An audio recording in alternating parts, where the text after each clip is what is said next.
Hello, my name is Jack, and this is Mod Libraries.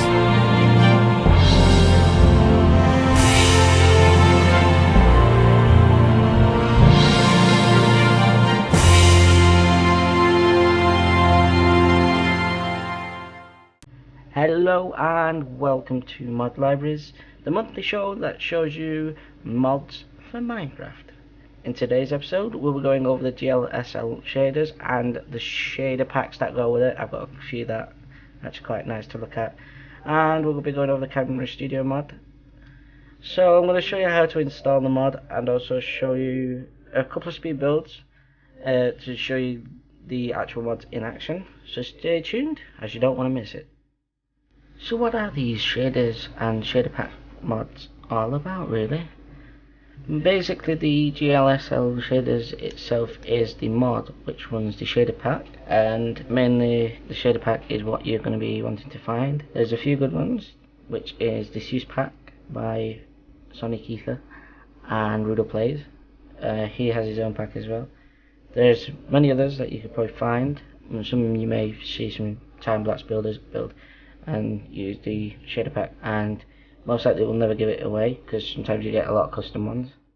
But in this episode today we're going to have to be looking at the Seuss pack. And what is the Camera Studio mod? If in time lapses you get the epic smooth flybys and you get to see people build in super speed, they're most likely using the Camera Studio mod. So in short, the Camera Studio mod is a mod that is used by speed builders and time-lapse artists. Now it's time to show you how to install the mods to the Minecraft. So to start off with, what you want to do is get your shaders mod. So I've got mine from the Carnix page, I think it was. I just looked down for the 1.6.4 version. The reason I'm on 1.6.4 is because this mod here got updated to 1.7.2. The Camera Studio, as far as I'm aware, is still only on 1.6.4, so to use these and this in conjunction with each other, I had to go to a backdated version. But what you're going to do is you're going to look down the page and look for hashtag and the 3 number. So the 3 numbers for mine was hashtag 953. So then what I did then is go to the Forge website, which you will have to do, and I found the 1.6.4 but the 953 installer one. Downloaded that. This is Windows 8, so with Windows 7 you just run it and away you go. But with this, you open it with Java Platformer because I've changed all these to WinRARs. And then once you've got this, all you've got to do is install client, install server or extract. So just install client, because unless you've got a server, you can install to your server as well. But when you install client, it'll just install to your .minecraft folder. And extract, just extract other files. When you've done that, you'll get a message that says it's grabbed 2 libraries. So once you've grabbed 2 libraries, then you're ready to go. All you've got to do is then go to your Minecraft. Well, mine's already set up.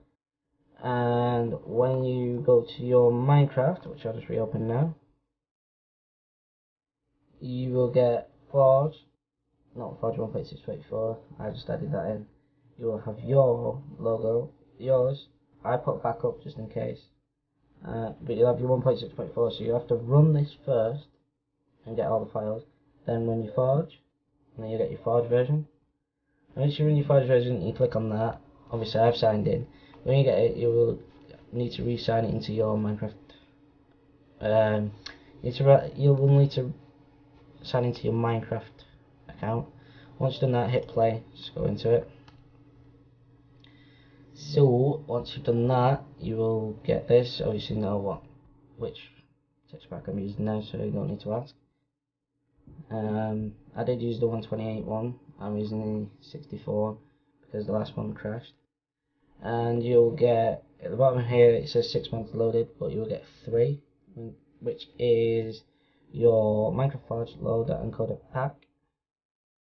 Once you've got that, just exit the game. And that shows you that you've done this. When you get onto the website though, I've just remembered now, click the installer one, don't go on any other one, because then you'll get the folder that I got. So once you've done that, all you need to do is go to your computer, let's see, local hard drive users, my users, or your name, whatever it's called.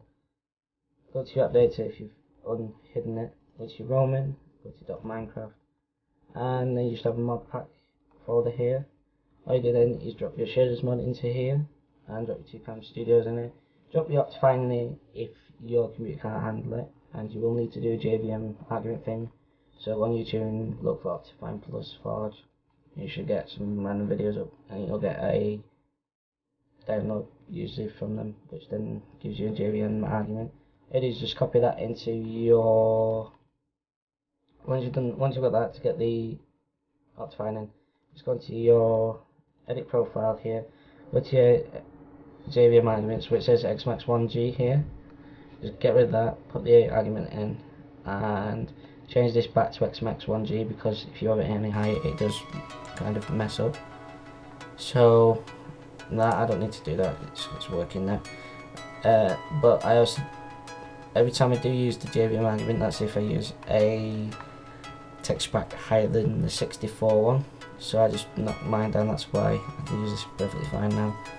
So you just go into that, and you should, once it runs into, when it runs properly, you will get,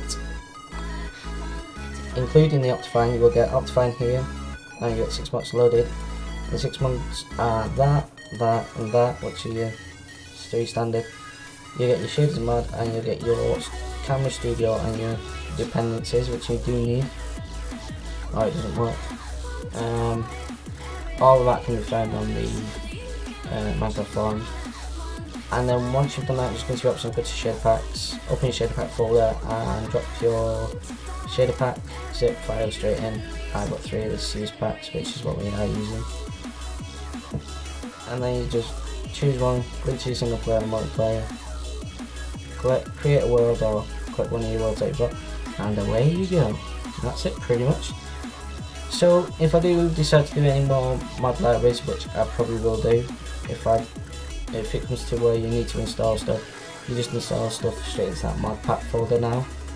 And that's all you really need to know. Just make sure that it's Forge compatible. If it's not Forge compatible, you will have to use ModLoader and use a completely different login for you'd have to make a new directory for it. So like, what I'm trying to say is, if you go into this bit here, and you see you've got profiles here, you'd have to make a new profile, go into that, and then set it all up again. So that's pretty quick. I'm not very good at explaining that, but that's how I roll, I guess. But that's it pretty much. So all I'm going to do now is leave you with a couple of speed builds, showing you the shader pack and showing you how Camera Studio works in all its glory. So until the next until the next mod library, should I say, or the next video, all I can say is see you later.